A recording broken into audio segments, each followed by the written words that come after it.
Bienvenidos queridos hermanos catequistas a este encuentro 15 de nuestro libro Lámpara para mis pasos, que tiene por título Libros para ser sabios.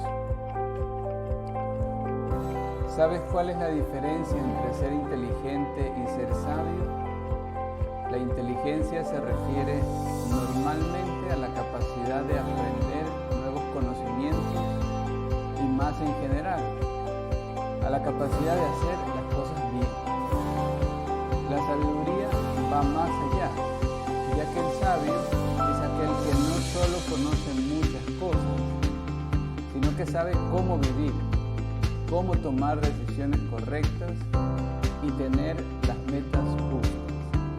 En pocas palabras, el sabio es quien se comporta según la voluntad de Dios y tiene una vida buena y recta. En la Biblia, la sabiduría es tan importante que hay 7 libros dedicados a ella. Hoy los conoceremos. Hoy comenzamos el estudio de los libros sapienciales que se llaman. Entre ellos tenemos al libro de Job. El libro de Job es un tesoro dentro del Antiguo Testamento y, por qué no decirlo, también para el Nuevo Testamento. El libro de Job es un libro sapiencial que nos explica o trata de dar a conocer, nos asoma un poquito en el misterio del sufrimiento del justo. Sin duda que hay que tener conocimiento de que en la religión judía, para los judíos, el sufrimiento, la enfermedad, era un signo de estar en pecado, de ser un poco rechazados de Dios, de estar lejos de Dios.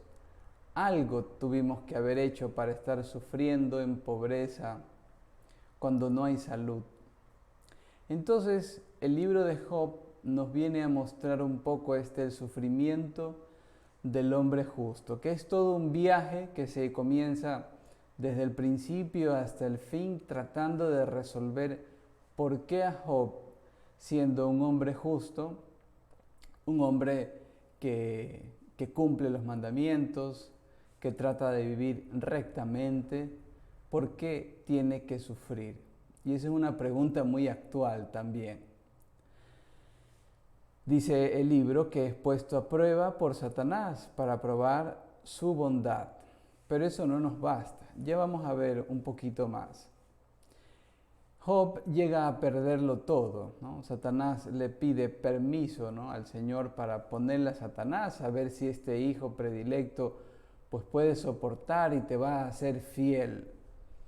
Y entonces el Señor lo permite. Luego Job se lamenta ante Dios. Y ahí hay un diálogo que se abre. Dios le abre a un diálogo, ¿no?, en su mente, en un plan más grande. Y este itinerario es muy hermoso. ¿Por qué? Porque comenzamos con que Job ha perdido todo.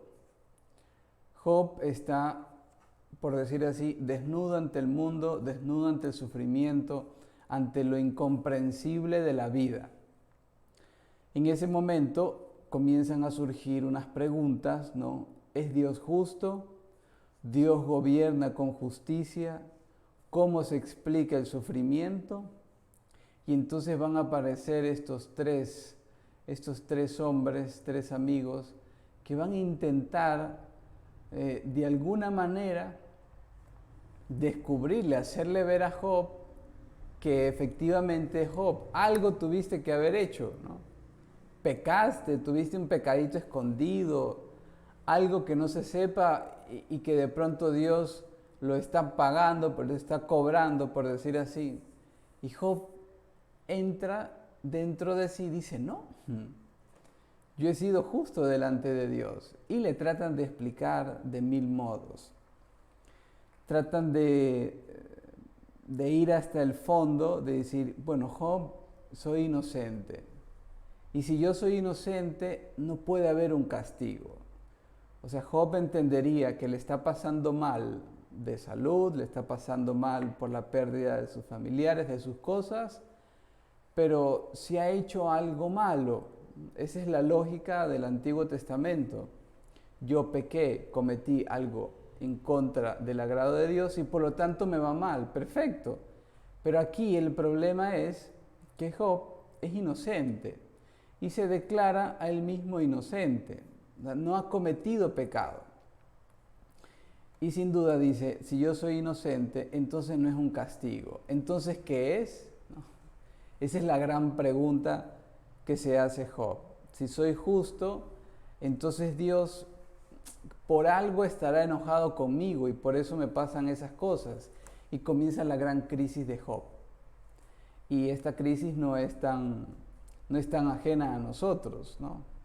Uno puede pensar, yo voy a la misa el domingo, rezo el rosario, hago la coronilla, me confieso de vez en cuando, frecuentemente, leo la Biblia y me va mal. Y uno dice, algo debo estar haciendo mal para que me vaya así. Es la misma pregunta que se hacía Job. El libro continúa en esta crisis y Job le pide respuestas a Dios. Le pide así personalmente, ¿no? Si tú no me dices una palabra, pues yo me quedo en el vacío más sin sentido. Y entonces, pero hay una premisa que a lo largo del libro se va a ir repitiendo, ¿no? O sea, Dios gobierna el mundo según justicia. Eso es algo que no está en discusión. Lo que está en discusión es si Job en realidad está obrando según justicia, ¿no? Según rectamente, porque Dios es justo. Y si Dios es justo, tiene que recompensar mi bondad y tiene que castigar mis delitos. Pero en este caso, la crisis grande es que Job ha vivido rectamente. Y le plantean estos amigos, ¿no? Unas posibilidades, ¿no? Y le comienzan a pensar y a pensar, a meterse dentro de sí y decir, bueno, pues quizá esto puede ser, Job, una advertencia para evitar un pecado en el futuro y así tengas temor de lo que es capaz Dios, ¿no? O de pronto forjar tu carácter, no sé, y comienzan a darles consuelos, ideas, ¿no? Que puedan servirle a él para decir, bueno, pues yo creo que sí, ¿no? Pero cuando uno está en un momento de sufrimiento, en un momento de dolor, es difícil, ¿no? Encontrar estas frasecitas de consuelo, ¿no? Quizá que Dios te puso esto para, ¿no? Y nosotros nos ponemos ahí como adivinos de la voluntad de Dios. Eso es muy peligroso, eso tenemos que estar muy atentos, tanto con los niños, con los jóvenes, como con nuestros amigos catequistas y familiares. Al final, Dios comienza a meterlo en una lógica mucho más grande, que es la lógica de la creación. Y entonces eso a Job como que le comienza a abrir la mente un poco más. ¿Y yo quién soy, no, Señor, para reclamarte? Si tú eres el Señor del cielo y la tierra, que has creado todo de la nada, ¿no? Que has hecho las cosas, que me has metido en este universo y yo soy una hormiguita así y me estoy complicando y ahogando en un vaso de agua. Es una manera de decir. Y entonces lo mete en un plano más grande, ¿no? Entonces Job al final, ¿no? va reconociendo y se arrepiente porque ha sacado conclusiones demasiado rápido, ¿no? Él se ha apresurado a decir, no, esto es así porque 2 más 2 es 4. Yo sufro por tal cosa. Dios está así por tal. Entonces, cuando Dios le trata de abrir la mente, meterle en un plano más grande, tratar de decir que el mundo y la vida no se tratan de ese dolorcito, sino que existe el universo entero, ¿no? Entonces Job comienza un viaje de retorno otra vez, comienza a arrepentirse y al final, para buena noticia o mala, pensaríamos que Dios responde, ¿no? Exactamente a la pregunta de Dios y a este sufrimiento del justo. Pero en el fondo, el libro termina diciéndonos que el sufrimiento del justo, nuestro dolor, se ha de aprender a llevar con lucha, con honestidad y con oración. De una manera misteriosa, Job regresa sus bienes, pero no como una recompensa. Ese es el misterio. En el fondo, el sufrimiento por el que él ha pasado, lo ha sufrido con fidelidad, con oración, en relación con Dios. Eso es en el fondo lo que nos quiere mostrar el libro de Job. No nos dice por qué sufre el justo. En el fondo nos dice cómo se debe afrontar el sufrimiento. Ustedes y yo debemos saber que el sufrimiento del hombre justo en el fondo es la vida de nuestro Señor Jesucristo, ¿no? Él es el hombre justo, que realmente no ha cometido pecado y no puede estar en desagrado del Padre.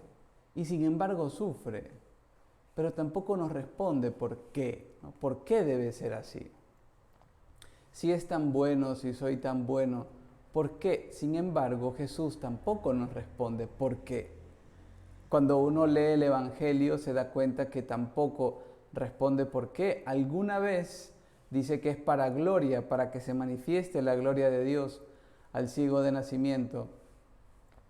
Y entonces, sin embargo, eso tampoco es que lo entendemos muy bien. Pero esa fidelidad de no alejarse del Señor durante una época difícil, vivirlo en oración, no sacar conclusiones rápido, vivirlo con honestidad, con limpio corazón, es de las claves que el libro de Job nos da para vivir sabiamente nuestra vida. Los salmos, de ahí viene todo este episodio, ¿no?, de los salmos. Los salmos son un libro, ¿no?, que tiene 150 salmos muy preciosos. Hay una variedad infinita de salmos. Es la expresión más bella de la fe y la espiritualidad de Israel. Poesía, oración, canto se unen en este libro. Personalmente, lo que me gusta mucho de los salmos y que es lo que recoge aquí la espiritualidad y la expresión de la fe, es precisamente que los salmos ponen en nuestra boca lo que nosotros estamos viviendo, pero lo ponen en relación con Dios. ¿Cuántos hemos pasado por una alegría, por ejemplo, y no sabemos cómo, no tenemos palabras para expresarlo? O pasar por un momento de soledad, sufrimiento, de dolor, de muerte, y no tenemos palabras para expresarlo. Quizá nos salga una blasfemia, ¿no? Quizá nos salga una palabrota, ¿no? Quizá no tengamos ideas de cómo expresarlo, y los salmos ponen en nosotros palabras de Dios para poder expresar lo que está en nuestro corazón, lo que estamos viviendo. Y eso es bonito porque nuestra vida así se transforma constantemente en estar en contacto con la palabra al mismo tiempo que descubrimos a Dios en nuestro corazón, pero con las mismas palabras de Dios. Y así tenemos como un camino seguro para no desviarnos ahí con sentimientos, con conclusiones apresuradas, aprendiendo a vivir nuestra vida, sea en alegría, tristeza, en angustia, ¿no?, desesperación. Hay salmos que dicen: Señor, si tú no me dices algo, yo soy como un muerto, por ejemplo, ¿no? Y eso, claro, eso a nosotros nos dice, es exactamente lo que estoy experimentando ahora, ¿no? Señor, si tú no me pones una lucecita, una palabra, ¿no?, un consuelo, en el fondo soy como un muerto. Y claro, uno dice, realmente muchas veces me siento así, ¿no? El libro de los Proverbios son proverbios muy antiguos atribuidos al rey Salomón. O sea, trata de los más variados temas, recordando sobre todo que la virtud lleva a la felicidad y el vicio a la tristeza y la muerte. Estas son cosas que hoy en día no están claras, ¿no? Que hoy en día ya no son evidentes, que el vicio me lleve a la tristeza y a la muerte y no a la felicidad. Lo que más encontramos es vivir una vida viciosa, y no solo me refiero al alcohol, las drogas, sino a dependencias afectivas, a desórdenes sexuales, a desórdenes psicológicos, a pensar que lo que antes era malo ahora puede ser aceptable. Y estos proverbios nos pueden ayudar a devolver el camino en el fondo. La virtud lleva a la felicidad, esa virtud que nos dice qué bien que es vivir bien, ¿no? Qué bueno que es ser honesto, ¿no? Qué bonito que es llevar una vida recta. En el fondo esa es la virtud, ¿no? No como una fuerza que Dios me exige, sino como un aprender a gozar del bien que conlleva una vida recta y por lo tanto una vida feliz. El libro de Eclesiastés, ¿no?, llamado también Coelet, nos está refiriendo constantemente a que muchas cosas son vanidad de vanidades, que nos cansamos y nos preocupamos demasiado en vanidad de vanidades. Eso como que puede ayudarnos a redimensionar nuestra vida, ¿no? Cuando uno va leyendo eso se da cuenta que en el fondo, pues efectivamente, ¿no?, me canso, me agobio, me preocupo por algo que se acaba, ¿no? Vanidad de vanidades. Abrir el corazón a lo que realmente importa, a nuestra relación con Dios. Entonces todos estos libros son para aprender a vivir, ¿no? Eso es lo que decíamos, los libros para ser sabios, para aprender a gozar del bien. Y ese bien no siempre se encuentra entre las cosas más mundanas que encontramos, ¿no?, día a día. El Cantar de los Cantares es otro libro sapiencial, ¿no? Es una poesía que canta la belleza del amor humano. Sin embargo, nunca se pronuncia a Dios en el libro. Siempre se habla entre este amor humano entre el hombre y la mujer, pero es un amor leído también a la luz del amor de Dios por su pueblo, asimilado al amor esponsal. Esto, pues, durante toda la historia de la Iglesia se han utilizado muchos textos del Cantar de los Cantares para expresar esta relación de Dios con su Iglesia, de Cristo con nosotros. Es muy hermoso, hay que leerlo con esta visión, si no uno se podría quedar sencillamente tras las huellas de una belleza del amor humano, ¿no? Y tenemos que leerlo con ojos de fe en el fondo.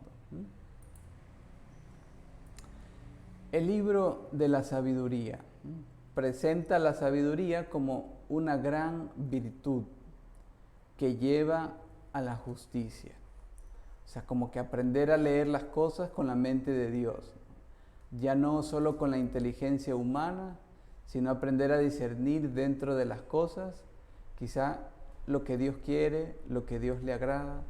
Y este libro nos puede seguramente ayudar a eso, ¿no? La sabiduría se la lee como un atributo o característica propia de Dios. Dios es el sabio. En el fondo, es decir, Dios sabe más. Hay muchas cosas como el libro de Job, ¿no?, que acabamos de desglosar así muy rápidamente, como es cierto que Dios gobierna según justicia. Dios sabe más. Yo he de aprender a abrir mi mente, a abrir los ojos, a abrir el corazón. Esto para un niño y un adolescente quizá es un poco fatigoso, ¿no?, porque siempre están pensando en su mundo interior, ¿no?, que son sus sentimientos, cuánto me afecta, cuánto me aferro, cómo no me dejan, cómo esto. Y siempre estamos ahí pero abrirse un poco, ¿no?, a la sabiduría de los padres les cuesta muchísimo. Y los padres abrirse a la sabiduría de Dios, pues es una gran ganancia en el fondo. Quien practica la sabiduría recibe inmensas bendiciones. El libro del Eclesiástico es conocido también como Siráside. Recuerda que mediante la fe se puede alcanzar la verdadera felicidad. Y esto es muy hermoso, porque anteriormente en el libro del Eclesiastés acabamos de decir que muchas cosas se pueden descartar que no nos llevan a la felicidad. Y como ya en la historia de la iglesia los santos pues van diciendo, por ejemplo, Santo Tomás, que va desglosando, ¿y qué me lleva a la felicidad? Los honores, no sé, el dinero, el prestigio, tantas cosas son vanidad de vanidades. Y el libro del Eclesiástico pues abre esta posibilidad que no solo la vida recta lleva a la felicidad, sino la fe. La fe que me abre un camino, que he de recibirlo, acogerlo como un don y que me ilumina muchísimo más.